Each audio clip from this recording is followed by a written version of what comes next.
ಇವತ್ತು ನಾವು ಮಾಡ್ತಾ ಇರೋದು ಚಪ್ರಕಾಯಿ ಹಿಂಡಿ ಅಥವಾ ಟೊಮೆಟೊಕಾಯಿ ಚಟ್ನಿ. ಇದಕ್ಕೆ 3-4 ಟೊಮೆಟೊಕಾಯಿ, ಹಾಗೆ ಅಲ್ಲ ಮತ್ತು ಬೆಳ್ಳುಳ್ಳಿ ಮತ್ತು ಮೆಣಸಿನ್ಕಾಯಿ, ಹಾಗೆ ಈರುಳ್ಳಿ ಮತ್ತು ಕೊತ್ತಂಬರಿ ಹಾಗೂ ಕರಿಬೇವು, ಸ್ವಲ್ಪ ಬೆಲ್ಲ, ಜೀರಿಗೆ, ಉಪ್ಪು ಮತ್ತು ಶೇಂಗಾಕಾಳು. ಈ ಶೇಂಗಾಕಾಳನ್ನ ಹುರಿದು ಹಾಕಬೇಕು.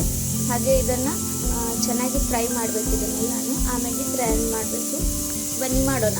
ಈ ರೀತಿಯಾಗಿ ನಾವು ಹೆಚ್ಚಿಟ್ಕೊಂಡಿರುವಂಥ ಎಲ್ಲ ಟೊಮೆಟೊ ಮತ್ತು ಮೆಣಸಿನ್ಕಾಯಿ, ಬೆಳ್ಳುಳ್ಳಿ, ಅಲ್ಲ, ಕೊತ್ತಂಬರಿ, ಈರುಳ್ಳಿ ಇವನ್ನೆಲ್ಲನೂ ಈ ರೀತಿ ಹುರ್ಕೊಳ್ಬೇಕು. ಸ್ವಲ್ಪ ಎಣ್ಣೆ ಹಾಕಿ ಆಮೇಲೆ ಇದನ್ನು ಗ್ರೈಂಡರ್ಗೆ ಹಾಕಬೇಕು. ಶೇಂಗಾಕಾಳನ್ನ ಈ ರೀತಿಯಾಗಿ ಹುರ್ಕೋಬೇಕು.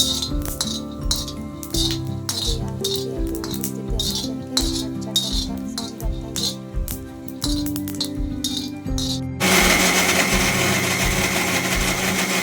ಟೊಮೆಟೊ ಚಟ್ನಿ ರೆಡಿ ಆಯಿತು. ನಾವು ಇದಕ್ಕೆ ಯಾವುದೇ ತರಹದ ನೀರನ್ನು ಹಾಕಿಲ್ಲ, ಹಾಗೆ ರುಬ್ಬಿದ್ದೀವಿ.